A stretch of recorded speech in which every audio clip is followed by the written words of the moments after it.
Friends, this is the Nikhil Kushwaha. Welcome to let's study. इस video में हम लोग डिस्कस करेंगे सीटेट के क्वेश्चन पेपर जो दिसंबर जनवरी 2021 के ऑनलाइन एग्जाम हुए थे। अगर आप हमारे यूट्यूब चैनल लेट्स स्टडी में पहली बार आए हैं या विजिट किया है तो हमारे चैनल लेट्स स्टडी को सब्सक्राइब करें और बेल आइकन को प्रेस करें ताकि आपको सभी एजुकेशन वीडियोस के अपडेट्स टाइम से मिल सकें। वीडियो सेशन को लाइक करें और शेयर भी कर दें अपने फ्रेंड्स को जो सीटेट और टीचर रिलेटेड एग्ज़ाम की तैयारी कर रहे हैं। तो फ्रेंड्स, वीडियो सेशन को स्टार्ट करते हैं। तो आज हम लोग वीडियो में डिस्कशन करेंगे एनवायरमेंटल स्टडीज़ के यानी कि ईवीएस के 15 कंटेंट बेस्ड क्वेश्चंस जो सीटेट ऑनलाइन एग्ज़ाम 2021 में पूछे गए थे। तो आज हम 21 दिसंबर 2021 के paper 1 for class first to 5 जो कैंडिडेट्स की तैयारी कर रहे हैं पेपर 1 के लिए, तो उनके आज हम लोग क्या करेंगे, इन्वायरमेंटल स्टडीज़ यानी कि ईवीएस पार्ट के कुछ 15 कंटेंट बेस्ड क्वेश्चंस को हम लोग सॉल्व करते हैं। चलिए आइए स्टार्ट करें। ये है हमारा क्वेश्चन पेपर और ये है हमारा क्वेश्चन पेपर 21 दिसंबर 2021 का है, ठीक। और आज हम लोग डिस्कस करेंगे इन्वायरमेंटल स्टडीज़ का पार्ट यानी कि ईवीएस पार्ट के 15 क्वेश्चंस 15 कंटेंट बेस्ड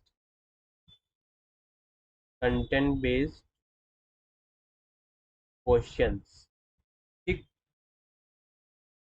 चलिए आइए सॉल्व करते हैं। ये है हमारा इन्वायरमेंटल स्टडीज़ यानी कि सीटेट पेपर 1 का थर्ड पार्ट यानी कि इन्वायरमेंटल स्टडीज़।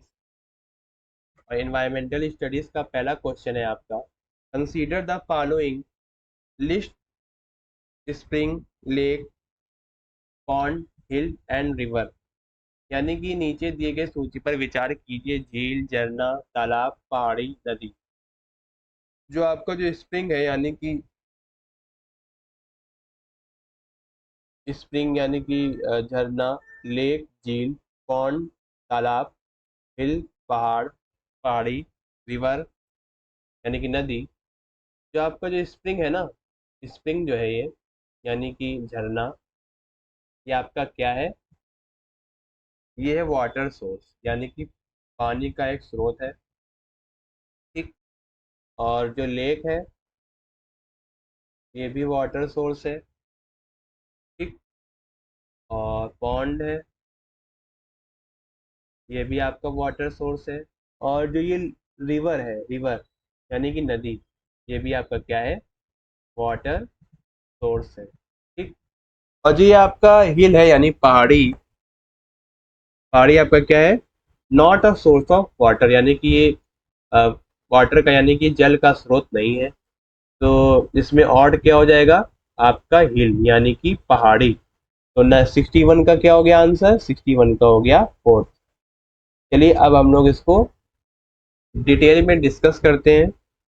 यानी कि पहाड़ी, जो पहाड़ी होती है ना, पहाड़ी एक भू आकृति है जो अपने परिवेश से ऊपर उठती है या एक पहाड़ की तुलना में लंबी होती है। इसमें आमतौर पर खड़ी ढलान और एक गोल घुमावदार या नुकीली चोटी होती है। ये जल का स्रोत नहीं है। झरना यानी कि स्प्रिंग, जो स्प्रिंग है एक ऐसी जगह है जहाँ जल प्राकृतिक रूप से जमीन से बहता है। कई नदियाँ झरना के या फिर कई नदियाँ जो होती हैं झरनों के रूप में शुरू होती हैं और बहुत से लोग अपनी जल आपूर्ति के लिए झरनों पर निर्भर होते हैं। ये जल के स्रोत हैं। तालाब, तालाब अभी भी मीठे पानी का एक छोटा सा क्षेत्र है। यह नदी या धारा से भिन्न है क्योंकि इसमें गतिमान जल नहीं होता, यानी कि इसमें जल का जो अ, यानी कि स्पीड ऑफ वाटर है एकदम ये स्थिर होता है, यानी कि इसमें कोई भी स्पीड नहीं होती है, यानी कोई भी धारा नहीं होती है, ठीक। और यह झील से अलग है क्योंकि इसका एक छोटा क्षेत्र है और लगभग 1.8 मीटर से अधिक गहरे नहीं होते। ये जल के स्रोत है। और जो तालाब है, तालाब, ठीक, ये हो गए तालाब आपके। जो नदी है, नदी जल की एक बड़ी प्राकृतिक धारा है जो भूमि के ऊपर से बहती है। नदियां पूरी पृथ्वी पर लोगों, पौधों और जानवरों के लिए मीठा पानी ले जाती हैं। ये जल के स्रोत है। ठीक। और अब आपका आता है जो लेक होती है ना, लेक जो होगी वो बहुत ही बड़ी होती है, यानी कि विशाल विशाल विशाल का, यानी कि तालाब से बहुत बड़ा एक सोर्स होता है, वाटर सोर्स होता है। और इसमें क्या होता है, जो पानी होता है, मीठा पानी होता है। और इसमें क्या होता है, बहाव भी होता है, यानी कि जो इसमें जो गतिमान होता है, गतिमान जल होता है लेक, उसमें लेक में यानी कि झील में। ठीक। अब चलिए अब आगे बढ़ते हैं 62, question number 62। In Gujarat people eat chapati with dal and in dal the put sugar. आपको ये स्टेटमेंट दी गई है और आपको बताना है कि इसमें से कौन सी स्टेटमेंट सही है अकॉर्डिंग टू कंट्रीज, यानी कि ये कंट्रीज, सॉरी ये स्टेट्स दिए गए हैं इंडिया के, और ये इनकी स्पेशल डिश दी गई है, यानी कि किस स्टेट में कौन सी डिश खाई जाती है। ठीक। यानी कि कौन सी स्टेट में कौन सी डिश खाई जाती है, चलिए आइए देखते हैं। ठीक। तो पहली स्टेटमेंट है in Gujarat people eat chapati with dal and in dal they put sugar. ये सही है, यानी कि गुजरात में क्या होता है, गुजरात में दाल दाल के साथ चपाती खाई जाती है और दाल में शक्कर भी लोग डालते हैं। ये स्टेटमेंट आपकी एकदम करेक्ट है। और बी है in Kerala most people eat boiled tapioca with any curry, यानी कि केरल में अधिकतर लोग किसी भी करी के साथ टैपियोका खाते हैं। ये भी स्टेटमेंट आपकी सही है। People of Kashmir eat sea fish cook in a coconut oil. जो कश्मीर के जो लोग होते हैं ना, कोकोनट ऑयल में मछली को नहीं पकाते हैं, किस में पकाते हैं, मस्टर्ड ऑयल में। इसमें मस्टर्ड ऑयल यानी कि सरसों के तेल में मछली को पकाते हैं। कहाँ के लोग, कश्मीर के लोग, पीपल ऑफ कश्मीर। ये स्टेटमेंट आपकी क्या हो गई, गलत हो गई, क्योंकि यहाँ क्या दिया है, मस्टर्ड ऑयल की जगह कोकोनट ऑयल दिया है। अब हम लोग नेक्स्ट स्टेटमेंट की ओर बढ़ते हैं। डी है यानी कि पीपल ऑफ गोवा, यानी कि गोवा के लोग क्या करते हैं, मीट को किस, जो फिश है इसको किस में पकाते हैं, मस्टर्ड ऑयल। मस्टर्ड ऑयल में नहीं पकाते, कोकोनट ऑयल में पकाते हैं। ठीक। ये आपकी स्टेटमेंट गलत हो गई। तो 62 का आंसर क्या हो गया, 62 का आंसर हो गया फर्स्ट, यानी कि गुजरात में क्या होता है, गुजरात के जो लोग होते हैं ना, दाल के साथ क्या खाते हैं, चपाती खाते हैं। ये बिल्कुल स्टेटमेंट सही है। और दाल के साथ, दाल में क्या डालकर खाते हैं, शक्कर यानी कि शुगर। अब केरल में अधिकतर लोग किसी भी करी के साथ क्या खाते हैं, टैपियोका खाना पसंद करते हैं। चलिए अब आगे बढ़ते हैं। नेक्स्ट क्वेश्चन है हमारा question number 63। Which one of the following bird species has I in front of its head like in human being, यानी कि नीचे दिए गए पक्षियों की वह कौन सी प्रजाति है जिसकी आंख मानव की भांति उसके सामने की ओर होती है। आपके ऑप्शन है टेलर बर्ड, सेकंड है वीवर बर्ड, थर्ड है इंडियन रॉबिन, फोर्थ है आपका आउल। तो जो पक्षी, वो कौन सा पक्षी है और किस प्रजाति से बिलोंग करता है जिसकी आंख मानव की भांति और उसके सामने की ओर होती है। तो इसका आंसर हो जाएगा आपका आउल, 63 का फोर्थ, यानी कि उल्लू। ठीक। क्या हो जाएगा, उल्लू। चलिए अब हम लोग इसको डिटेल में समझते हैं। उल्लू एक निशाचर पक्षी है, जिसका अर्थ है कि वह दिन में सोता है और रात में जागता है। उनके सिर के सामने की तरफ आंखें होती हैं और उल्लू मांसाहारी होते हैं। ये कृंतकों, छोटे और मध्य आकार के स्तनधारियों, कीटों, मछलियों और अन्य पक्षियों को खाते हैं। उल्लू अपनी गर्दन को वापस 270 डिग्री तक घुमा सकते हैं। कितनी डिग्री तक, 200 270 डिग्री तक गर्दन को क्या कर सकते हैं, घुमा सकते हैं, घुमा सकते हैं। ठीक। समझ गए आप लोग। तो 63 का आंसर क्या हो जाएगा, 63 का हो जाएगा आंसर फोर्थ, यानी कि उल्लू। अब चलिए अब आगे है, ये 64 है। आपको लोकेशन दी गई है और आपको बताना है कि इस लोकेशन में कौन सा हाउस परफेक्ट है, यानी कि किस लोकेशन पर कौन सा हाउस बना होता है। तो पहला है आपका, चलिए अब हम लोग हिंदी के अकॉर्डिंग समझते हैं। स्थानों के साथ उस क्षेत्र के गांव के सामान्य घरों के सही विवरण का मिलान करना है आपको। पहला है आपका मोलन गांव, ठीक, और लद्दाख, मनाली, राजस्थान। और आपके ये ऑप्शन दिए गए हैं, गांव के सामान्य घर ये दिए गए हैं, तो आपको मिलान करना है कौन सा सही मिलान है, यानी कि कौन से स्थान के लिए कौन सा घर सही है। तो आपका ऑप्शन क्या हो जाएगा, 64 का सेकंड, यानी कि ए का क्या होगा, मोलन गांव, यानी कि असम का क्या होगा, बांस के खंभों पर 3 से 4 मीटर ऊंचाई पर बने उठे हुए घर, ठीक। चलिए अब आगे बढ़ते हैं, लद्दाख, बी का क्या हो जाएगा, फोर्थ, मिट्टी और चूने से पुती पत्थर के दीवारें, लकड़ी के फर्श और लकड़ी की समतल छतें। समझ गए आप लोग, यानी कि लद्दाख में कैसे घर होंगे, मिट्टी और चूने से पुते पत्थर की दीवारें होंगी, लकड़ी के फर्श होंगे और लकड़ी की समतल छतें होंगी, ठीक।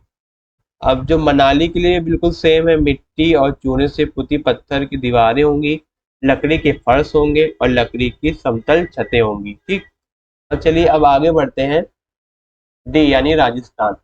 राजस्थान में कैसे घर बने होते हैं, मिट्टी की मोटी दीवारें होती हैं जिनकी छत कटीली झाड़ियों की होती है, ठीक। तो 64 का आंसर क्या हो गया, 64 का हो गया आपका सेकंड। चलिए अब आगे बढ़ते हैं, ये हाथी के बारे में कुछ स्टेटमेंट्स दी गई हैं आपको, ठीक। तो आपको क्या बताना है कि अकॉर्डिंग टू एलिफेंट, यानी कि एलिफेंट के बारे में आप लोग कितना जानते हो, यानी एलिफेंट में क्या क्या विशेष एलिमेंट, जो एलिफेंट है उनके बारे में स्टेटमेंट दी गई है, आपको बताना है कि उसके अकॉर्डिंग ये करेक्ट है कि नहीं है, ठीक। जो एलिफेंट है, चलिए देखते हैं, पहली स्टेटमेंट है, elephants live live together in a group called hertz, यानी कि हाथी एक समूह जिन्हें झुंड कहते हैं उसमें रहते हैं। हाँ, तो ये बिल्कुल सही है, जो हाथी होते हैं किसमें रहते हैं, झुंड में रहते हैं, ठीक। An elephant heard has only female and baby elephant, यानी कि हाथियों के झुंड में केवल हथनियों और बच्चे ही रहते हैं। हाँ, ये बिल्कुल करेक्ट है, ठीक। A herd may have many number of female elephant with their young ones, यानी कि हाथियों के झुंड में कितनी भी हाथनियां अपने बच्चों के साथ रह सकती हैं। ये स्टेटमेंट क्या होगी, गलत हो जाएंगी, गलत हो जाएगी, ठीक। यानी कि अपने बच्चों के साथ बहुत सारी हथियां नहीं रह सकती हैं, ठीक। उसमें क्या एक झुंड में क्या एक ही मादा मुखिया होती है, ठीक। चलिए अब आगे बढ़ते हैं, फोर्थ स्टेटमेंट है, male elephant live in a herd till they are 4-5 years, 4-5 years तक नहीं रहता है, 14 to 15 years तक रहता है मेल एलिफेंट। तो इसकी बात क्या करता है, वो उस झुंड को छोड़कर चला जाता है। बट इसमें क्या दिया है आपकी इसमें इस क्वेश्चन में क्या दिया है, हाथी 4 से 5 साल की आयु होने तक ये झुंड में रह सकते हैं, इसके पश्चात हुआ करते हैं। ये तो सही दिया है कि झुंड छोड़कर हाथियों के झुंडों में सम्मिलित हो जाते हैं, ये बिल्कुल गलत है।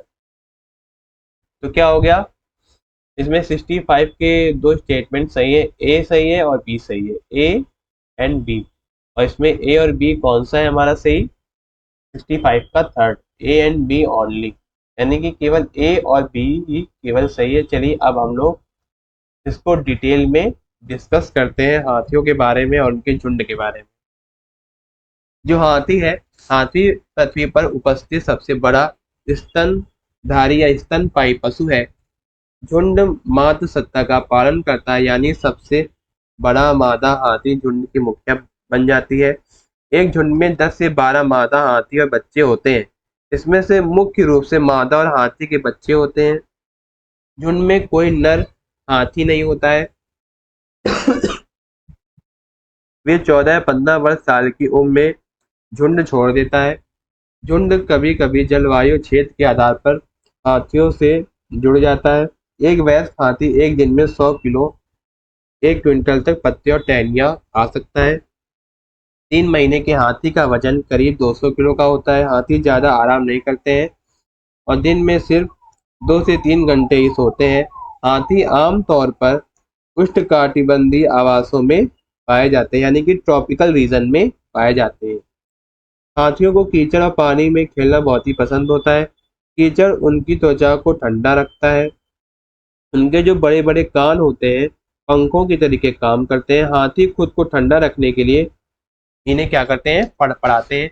परिवार वह है जो हाथियों के निर्माण का आधार बनता है, लेकिन इसमें एक से अधिक परिवार शामिल हो सकते हैं। ठीक, समझ गए आप लोग। अब चलिए अब आगे बढ़ते हैं। हमारा क्वेश्चन नंबर है 66। चलिए अब हम लोग हिंदी के अकॉर्डिंग पढ़ेंगे। तो ये हिंदी में दिया गया हमारा क्वेश्चन। कोई व्यक्ति है 29 सितंबर 2019 को एक एक्सप्रेस ट्रेन में सूरत गुजरात से नागरकोइल केरल जाने के लिए बैठा। यह ट्रेन सूरत से 20:45 बजे 20:45 तक चली और 1 अक्टूबर 2019 को 12:45 यानी 12:45 नागरकोइल पहुंची। यदि सूरत से नागरकोइल के बीच ट्रेन मार्ग की दूरी 2200 किलोमीटर है तो इस यात्रा में ट्रेन की औसत चाल कितनी थी, या औसत चाल थी, यह आपको बताना है। तो ये जो आपकी कुल दूरी दी गई है ना, जो कुल दूरी दी गई है आपकी, कितनी दी गई है, कितनी दी गई है, 2120 किलोमीटर। ठीक, इसके ये जो क्वेश्चन है ना, ये मैं आपको टेलीग्राम टेलीग्राम चैनल पे जो हमारा है Telegram channel let's study team India.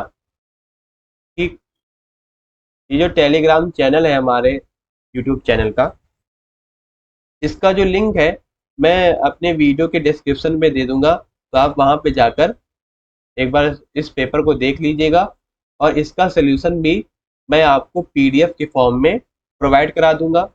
चलिए आइए इसको डिस्कस करते हैं। एक बार देखिए, 21,2120 किलोमीटर दिया गया है। ठीक है, और 1945 बजे है ना, 29 नवंबर।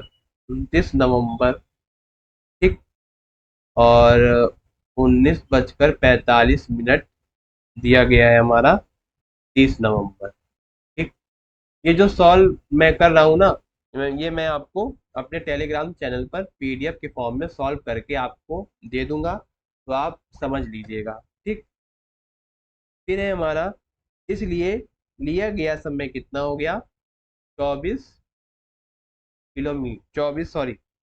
घंटे, 24 ठीक। अब दिया गया है ना कि 1945 बजे 30 नवंबर से, यानी कि जो निकालना है 12:45, यानी 12:45 नगर कोयल पहुंची, इसके बीच का हमें निकालना होगा। तो 19:45 के बीच में हम लोग क्या करेंगे, 30 नवंबर के बीच की दूरी निकालेंगे। ठीक, तो 11:45 पे 11:45 पर कौन सी डेट होगी, 1 दिसंबर। इसलिए कितने घंटे लगे, 16 आवर्स। ठीक, अब हम लोग क्या करेंगे, इन सब कुल समय कितना लगा 24 आवर्स और 16 आवर्स। ठीक, तो 24 आवर्स 16 = हमारा हो गया 40। ठीक, तो अब हम लोग को क्या निकालना है, ट्रेन की औसत चाल, यानी कि एवरेज स्पीड निकालनी है ट्रेन की। तो हम लोग क्या करेंगे, ट्रेन की औसत चाल यानी कि average of speed of train, यानी कि इसका फॉर्मूला होगा आपका total distance upon total time. ठीक, हमारा टोटल डिस्टेंस कितना दिया है, 2140 किलोमीटर, और क्या है, 40 किलोमीटर। आपकी जो वैल्यू आएगी ना, अप्रोक्स वैल्यू यहाँ रखी जाएगी, ठीक, अप्रोक्स वैल्यू। तो हमारा क्या हो गया answer, 53 kilometre per hour, but इसमें ऑप्शन नहीं दिया गया है, तो हम लोग 55 किलोमीटर मान लेंगे, यही हमारा आंसर होगा। तो क्वेश्चन नंबर 66 का क्या होगा, थर्ड। इसका मैं पूरा जो सोल्यूशन है पीडीएफ के फॉर्म में दे दूंगा अपने टेलीग्राम चैनल पे। हमारा टेलीग्राम चैनल है लेट्स स्टडी टीम इंडिया के नाम से, आप सर्च करिएगा टेलीग्राम चैनल पर, ठीक। और मैं इसका जो लिंक है मैं अपने वीडियो के डिस्क्रिप्शन में दे दूंगा, तो आप वहां पे जाकर चेक कर सकते हैं, ठीक। चलिए अब आगे बढ़ते हैं। अब आया क्वेश्चन हमारा, क्वेश्चन नंबर 67। क्वेश्चन नंबर 67 हमारा क्या कह रहा है, in the garden which of the following state plant of tej patta, small and big cardamom and black pepper grow.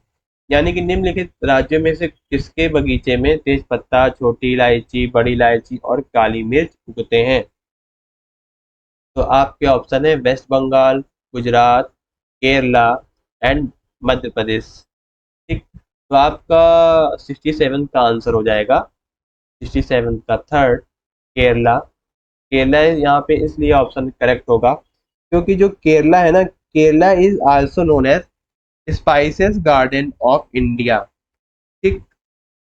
यानी कि केरल को भारत के मसाला उद्यान के रूप में जाना जाता है क्योंकि यहाँ कई प्रकार के मसाले होते हैं और पूरे विश्व में अपने स्वाद के लिए लोकप्रिय है। पूरे राज्य में मसालों की खेती के लिए इडुक्की और वायनाड प्रमुख जिले हैं। केरल कई प्रकार के मसालों जैसे काली मिर्च, वेनिला, तेजपत्ता, इलायची, लौंग, दालचीनी, जायफल, अदरक और हल्दी आदि के लिए प्रसिद्ध है। चलिए अब आगे बढ़ते हैं। क्वेश्चन नंबर हमारा है 68। ये एक नेपेंथीस है, एक इंसेक्टिवोरस प्लांट, इसके बारे में कुछ स्टेटमेंट्स दी गई हैं आपको। तो आपको बताना है नेपेंथीस के कैरेक्टर्स के अकॉर्डिंग ये स्टेटमेंट्स नेपेंथीस को दर्शाती यानी कि नेपेंथीस के कैरेक्टर से मिलती जुलती हैं कि नहीं है। चलिए आइए देखते हैं। देखिए नेपेंथीस के विषय में नीचे दिए गए कथनों पर विचार कीजिए। यानी कि this plant can trap and eat insect, frog and even nice. Nice नहीं होगा, यहाँ पे माइस होगा, MICE। ये सीबीएसई के सीटेट के क्वेश्चन पेपर में ये मिसप्रिंट है, नाइस नहीं होगा, यहाँ पे माइस होगा, ठीक। यह पौधा कीड़ों मकोड़ों, मेढकों और चूहों को फंसाकर उनका शिकार कर सकता है। तो ये आपका क्या हो गया आंसर, एकदम करेक्ट है ये। हाँ, ये क्या करता है, ये एक इंसेक्टिवोरस प्लांट है।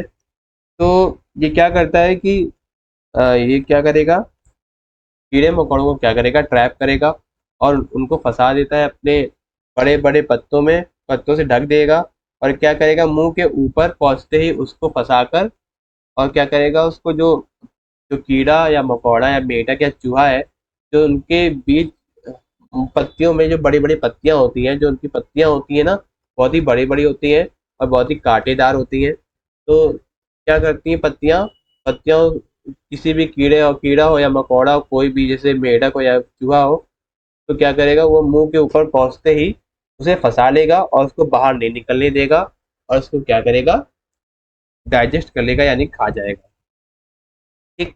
ये आपका आंसर, ये जो स्टेटमेंट है ये बिल्कुल करेक्ट है। This plant is not found in our country. तो ये तो गलत हो गया स्टेटमेंट। ये हमारी कंट्री में पाया जाता है, कहाँ पाया जाता है, मेघालय में। मेघालय, मेघालय कहाँ है, इंडिया में। और ये जो नेपेंथिस है अदर कंट्रीज में भी पाया जाता है। It is found in Australia, Indonesia and Meghalaya in India. तो ये स्टेटमेंट क्या हो गया, गलत। आवर कंट्री अकॉर्डिंग ना, तो आवर कंट्री यहाँ पे हम लोग ने सेंस ले लिया इंडिया का, ठीक। नॉट लगा है तो ये स्टेटमेंट गलत हो गई। The plant emit a pleasant sound, कोई भी साउंड क्रिएट नहीं करता, वो क्या करता है, एक स्मेल जनरेट करता है। स्मेल, स्मेल की वजह से जितने भी कीड़े मकोड़े यानी कि इंसेक्ट्स हो गए आपके, फ्रॉग हो गया, कोई भी मतलब क्रिएचर्स हो गए क्या छोटे मोटे, ठीक, तो क्या करता है वो अपनी स्मेल से अट्रैक्ट करता है और क्या करता है, उनको अपने पत्तों से ढक देता है, और अब उसके मुंह के ऊपर पहुंचते ही, यानी कीड़े मकोड़े के मुंह के ऊपर पहुंचते ही क्या कर लेता है, उसको फंसा लेता है, बाहर नहीं निकलने देता है। ठीक। लेकिन इसमें साउंड है ना, साउंड कोई क्रिएट नहीं होगी। जो प्लांट होगा नेपेंथिस, नेपेंथिस क्या करेगा, एक स्मेल जनरेट करता है, स्मेल। ठीक। हैज अ स्पेशल, एक स्पेशल स्मेल होती है जो इंसेक्ट को अट्रैक्ट करती है, ताकि क्या करे, इंसेक्ट फंस जाए और बाहर ना निकल सके। ठीक। तो ये स्टेटमेंट आपकी गलत हो जाएगी। It has a picture like, नहीं, पिक्चर लाइक ये है, तो ये तो मिसप्रिंट है, लेकिन ये पिक्चर नहीं होगा, यहाँ पे होगा picture plan, picture like structure. Picture like structure यानी कि घड़े जैसा, जैसे आपने घड़ा देखा है ना, इस तरीके का होता है घड़ा। ठीक। ठीक है ना, यानी घड़े के तरीके का है, घड़े के तरीके का होता है, यानी कि घड़े के आकार जैसा होता है, जिसका मुंह पत्ती से ढका होता है। कोई भी कीड़ा मकोड़ा उसके मुंह के ऊपर पहुंचता है, इसमें फंस जाता है और बाहर नहीं निकल पाता। ये भी स्टेटमेंट क्या है, करेक्ट है। तो आपकी कौन सी स्टेटमेंट सही हो गई, ए सही हो गई, और कौन सी, डी सही हो गई। आपका कौन सा मिल रहा है आंसर, सेकंड। तो 68 का क्या हो जाएगा आंसर, सेकंड। ठीक। चलिए अब आगे बढ़ते हैं, हमारा क्वेश्चन नंबर है 69। दांडी मार्च, Dandi March is an important event of Mahatma Gandhi's life, which took place before India became independent in the year। यानी कि दांडी यात्रा भारत की आज़ादी से पहले की महात्मा गांधी के जीवन की एक महत्वपूर्ण घटना है। यह घटना कब घटी थी, तो ये जो घटना घटी थी 1930, यानी कि 1930 में दांडी मार्च, ये जो घटना है ये घटित हुई थी। Since this since this march, this Dandi March is this event is organized in year 1930, but यानी कि 1930 में क्या हुआ था, दांडी मार्च की, भारत की आज़ादी से पहले महात्मा गांधी के जीवन की एक महत्वपूर्ण घटना है दांडी मार्च। तो दांडी मार्च है 1930 में स्टार्ट हुआ था। ठीक है, बट इसमें आपके ऑप्शंस नहीं दिए गए हैं। ये क्या हो गया question, bonus marks, bonus marks. जब ये एग्ज़ाम हुआ था, तो जिस कैंडिडेट ने इस डेट को, इस ये क्वेश्चन सॉल्व किया था, आप सॉल्व करके आए हो चाहे ना आए हो, इसके आपको 1 मार्क्स बोनस मार्क्स दिए जाएंगे, क्योंकि इसमें कोई भी 1930 में, 1930 में दांडी मार्च हुआ था, बट इसमें कोई भी ऑप्शन नहीं है, तो क्या होगा, ये बोनस मार्क्स होगा आपका। ठीक। ये आपके फ्री के नंबर है, और आंसर की में 9 का मतलब है बोनस मार्क्स, यानी कि इसमें कोई भी ऑप्शन करेक्ट नहीं है, यानी कि कोई भी आंसर इसमें नहीं दिया गया है, यानी ऑप्शन में कोई भी आंसर इसमें नहीं दिया गया है, तो क्या हो गया, बोनस मार्क्स के अंतर्गत ये आएगा क्वेश्चन। चलिए अब आगे बढ़ते हैं, क्वेश्चन नंबर 70, टाइफाइड। चलिए अब इसको एक बार डिटेल में समझा देते हैं आपको, दांडी मार्च। ठीक। देखिए जो दांडी यात्रा यानी कि दांडी मार्च वर्ष 1930 में भारत के स्वतंत्र होने से पहले एक कानून था, जिसे नमक कानून कहा जाता था। कई वर्षों तक अंग्रेजों ने ऐसा कानून बनाया था कि लोगों को स्वयं नमक बनाने की इजाजत नहीं थी। उन्होंने नमक पर भारी कर लगाया था। इस कानून के तहत लोग घर में प्रयोग के लिए भी नमक नहीं बना सकते थे। गांधी जी कई अन्य लोगों के साथ इस कानून का विरोध करने के लिए अहमदाबाद से गुजरात के लिए दांडी समुद्र तट तक यात्रा, लंबी पैदल यात्रा पर गए थे। यह मार्च 12 मार्च 1930 से 6 अप्रैल 1930 तक चली थी। इसका उद्देश्य यह था कि ब्रिटिश नमक एकाधिकार के खिलाफ कर प्रतिरोध और अहिंसक विरोध के प्रत्यक्ष कार्रवाई अभियान के रूप में था। यात्रा ने दांडी से साबरमती आश्रम तक 390 किलोमीटर की दूरी तय की थी। कितने किलोमीटर ये आ सकता है आपके अगले सीटेड एग्जाम में, 390 किलोमीटर की दूरी तय की थी। कितने, 390 किलोमीटर की दूरी तय ही थी। ठीक, कहाँ से कहाँ तक, कहाँ से, दांडी से, दांडी से साबरमती आश्रम तक। ठीक, चलिए अब आगे बढ़ते हैं। हमारा क्वेश्चन नंबर 70 है।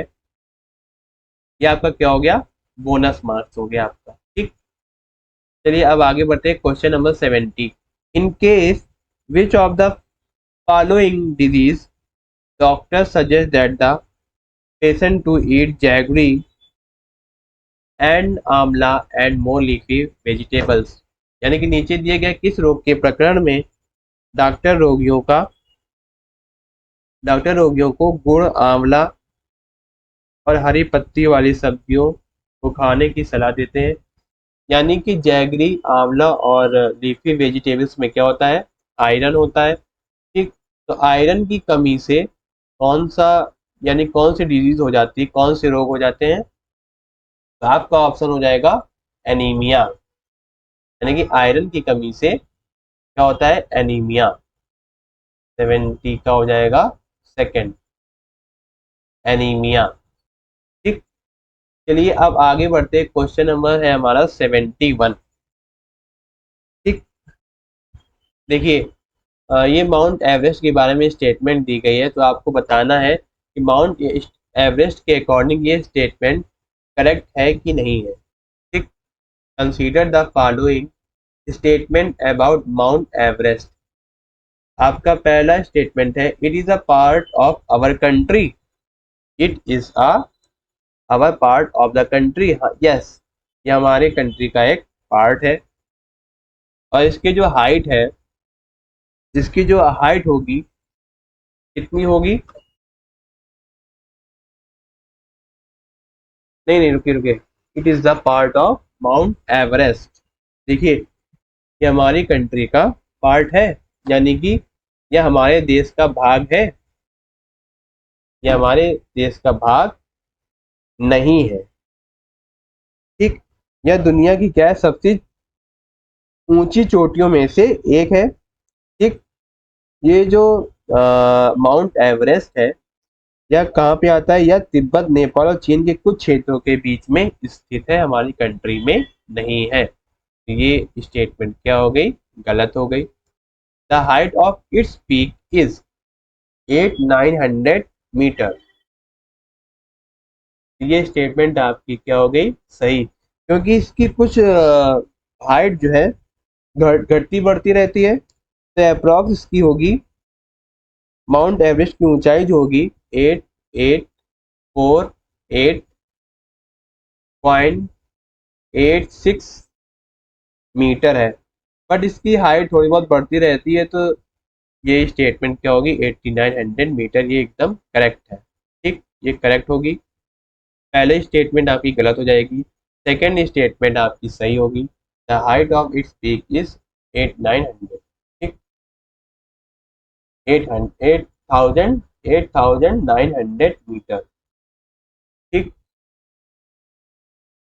सी स्टेटमेंट है आपकी, Bachendri Pal become the first Indian women to reach the peak of this mountain. यानी कि जो बजेंद्री पाल है, बजेंद्री पाल इस पर्वत की चोटी पर पहुंचने वाली पहली भारतीय महिला है। यानी कि ये जो स्टेटमेंट है आपकी एकदम करेक्ट है। ठीक, और डी स्टेटमेंट है, our national flag was fixed at the peak of the mountain in the after of the 23 मई 1994। नहीं, ये 20, ये स्टेटमेंट क्या होगी, गलत हो जाएगी। यानी कि पहली भारतीय ध्वज जो है 29 मई, 29 मई, ठीक, 1953 में तेंजिंग नार्वे द्वारा फहराया गया था। किसके द्वारा तेंजिंग तेंजिंग नार्वे के द्वारा। ठीक, नार्वे, नॉर्वे। ठीक है, तो 71 का आंसर हो गया, 71 का सेकंड, यानी कि बी एंड सी ओनली। तो 71 का आंसर क्या हो गया, सेकंड। चलिए अब इसको हम डिटेल में थोड़ा समझ लेते हैं। देखिए, जो माउंट एवरेस्ट है, यह दुनिया की सबसे ऊंची चोटियों में से एक है। माउंट एवरेस्ट की ऊंचाई 8848.86 मीटर है। बजेंद्री पाल इस पर्वत की चोटी पर पहुंचने वाली पहली भारतीय महिला बनी। यह तिब्बत, नेपाल और चीन के कुछ क्षेत्रों के बीच में स्थित है। पहला भारतीय ध्वज 29 मई 1953 को तेंजिंग नार्वे द्वारा फहराया गया था। चलिए अब आगे बढ़ते हैं। क्वेश्चन नंबर है हमारा 72। A doctor is located at X and his hospital is located at Y. There is a no straight line from the direction house to the hospital. Therefore, the doctor first goes to A, which is 500 meters due east of X, then goes to B, which is 400 meters due south of A, then to C, while is 90 meters due to west of B, and finally reach the hospital at Y. Y, which is 80 meters due to north of C. With respect to the hospital, the correct direction of the doctor house is, आपके options है, यानी कि एक doctor का घर x पर स्थित है तथा उसका अस्पताल वाई पर स्थित है। डॉक्टर के घर से अस्पताल जाने के लिए कोई सीधी सड़क नहीं है, अतः डॉक्टर पहले ए पर जाते तो एक्स के ठीक पूर्व में 500 मीटर दूरी पर है, फिर वह बी पर जाते तो ए के ठीक दक्षिण में 400 मीटर दूरी पर है, फिर वह सी पर जाते तो बी के ठीक पश्चिम में 90 मीटर पर है। अंत में वह अपने अस्पताल पर पहुंच जाते हैं तो सी के ठीक उत्तर में 80 मीटर दूरी पर अस्पताल के सापेक्ष डॉक्टर के घर की सही दिशा क्या होगी। तो देखिए, जब डॉक्टर क्या करता है, अपने एक डॉक्टर का घर है एक्स से ए की तरफ, कह रहा है ना, एक डॉक्टर का घर एक्स पर स्थित है। इसका जो सोल्यूशन है ना, आपको टेलीग्राम चैनल पर पीडीएफ के फॉर्म में मिल जाएगा और ये क्वेश्चन पेपर जो है हमारे टेलीग्राम चैनल पर मिल जाएगा। ठीक है, जो एक्स है कितना चला, 600, कितना दिया है, 600 मीटर। ठीक, और क्या कह रहा है, 500 मीटर दूरी पर है, फिर वह बी पर जाता है, बी पर जाएगा तो कितना होगा, क्या समझ सकते हो, ये है हमारा नॉर्थ, ये है हमारा ईस्ट, ये है हमारा साउथ, ये है हमारा वेस्ट। लिखा है जब वह पहले ए तक जाता है ना, एक्स जो है, यानी कि वह पहले ए तक जाएगा ना, तो एक्स के पूर्व में 600 मीटर की दूरी पर होगा। फिर वह जब बी तक जाता है, यानी कि ए से बी की तरफ, ठीक, तो क्या होगा, ए के दक्षिण में क्या होगा, 450 मीटर की दूरी पर होगा। ठीक, फिर वह क्या करेगा, सी तक जाएगा और जो बी के पश्चिम, यानी कि पश्चिम में जब बढ़ेगा तो क्या होगा, 100 मीटर 120 मीटर की दूरी तय होगी, 120 मीटर दूरी तय करेगा। ठीक, फिर इसके बाद क्या होगा, अंत में वह वाई की तरफ, ये सी है आपका, फिर ये है वाई। ठीक, इसके बीच में कितनी दूरी है, फिर अंत में वह क्या करेगा, वाई तक जाता है ना, देखा ना, वाई तक जाता है, 90 मीटर, तो क्या होगा, 90 मीटर। फिर इसके बाद क्या होगा, 90 मीटर की दूरी पर जाएगा तो क्या होगा, नॉर्थ और वेस्ट के बीच में, यानी कि जो अस्पताल के सापेक्ष डॉक्टर के घर की जो सही दिशा होगी, क्या होगी, नॉर्थ वेस्ट होगी, क्या होगी, नॉर्थ वेस्ट। इसका जो सोल्यूशन है ना, मैं आपको पीडीएफ के फॉर्म में दे दूंगा, पीडीएफ के फॉर्म में दे दूंगा अपने टेलीग्राम चैनल पर। मेरे टेलीग्राम चैनल का नाम है लेट्स स्टडी टीम इंडिया। ठीक, तो उस पर आपको ये पीडीएफ मिल जाएगी। इसका ये जो क्वेश्चन है ना, क्वेश्चन नंबर 72 का पूरा सोल्यूशन पीडीएफ के फॉर्म में आपको प्रोवाइड करा दूंगा मैं। इस पर let's study team India Telegram channel पर, और टेलीग्राम चैनल का लिंक मेरे वीडियो के डिस्क्रिप्शन में दिया होगा, तो आप वहां पे जाकर चैनल को ज्वाइन करिए और वहां से आप पीडीएफ को और ये जो क्वेश्चन है इस सोल्यूशन को आप देख सकते हैं। ठीक, चलिए अब आगे बढ़ते हैं। हमारा क्वेश्चन तो क्या हो गया, इसका आंसर 72 का क्या हो गया, नॉर्थ वेस्ट, यानी कि सेकंड आंसर। चलिए अब आगे बढ़ते हैं। हमारा क्वेश्चन नंबर है 73। तो क्वेश्चन नंबर 73 में है, which of the following is statement about the tree desert oak is not correct, यानी कि रेगिस्तानी ओक नामक पेड़ के बारे में आपको बताना है कि डेजर्ट ऑफ ओक के बारे में, रेगिस्तानी ओक के बारे में आपको बताना है कि कौन सा कथन सही है। किसके लिए, रेगिस्तान ओक नामक पेड़ के लिए, यानी कि ट्री डेजर्ट ओक। तो चलिए इसके हम कुछ स्टेटमेंट्स पहले पढ़ लेते हैं, कुछ डिटेल्स इसमें हम लोग डिस्कस करेंगे। ये जो है, ये जो क्वेश्चन नंबर 73 का आपका आंसर होगा, it store water in its tongue, यानी कि यह अपने तने में जल संरक्षित करता है। ये बिल्कुल सही है। It grow more than 8 metre tall, यानी कि जो इसकी जो लंबाई होती है 10 मीटर हो सकती है या फिर 8 मीटर से ज़्यादा हो सकती है।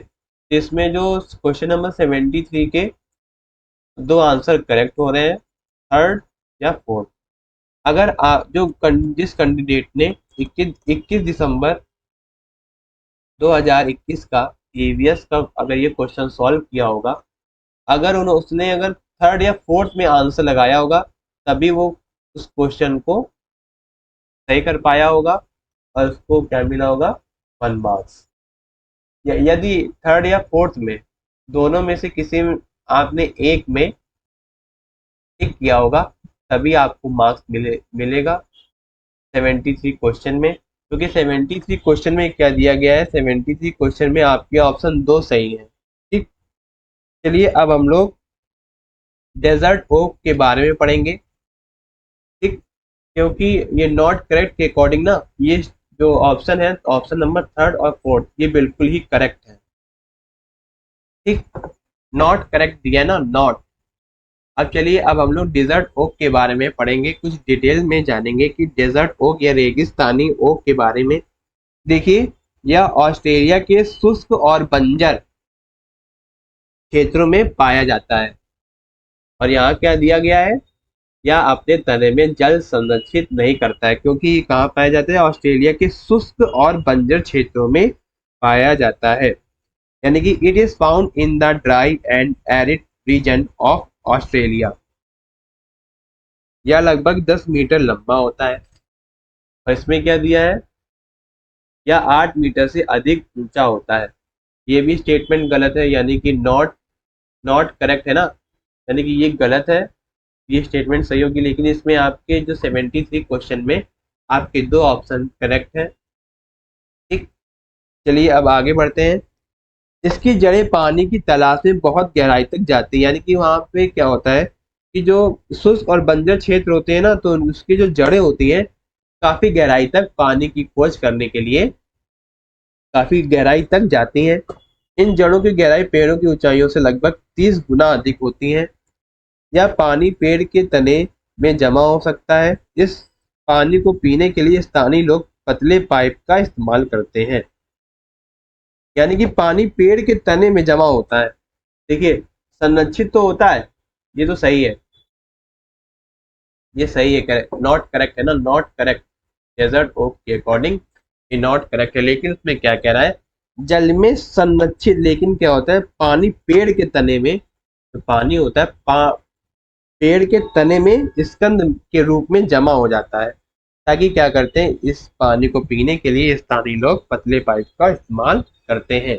नॉट करेक्ट, इनमें से कौन सा सही नहीं है, यानी कि ये सही है और ये भी सही है, यानी कि ये स्टेटमेंट सही है।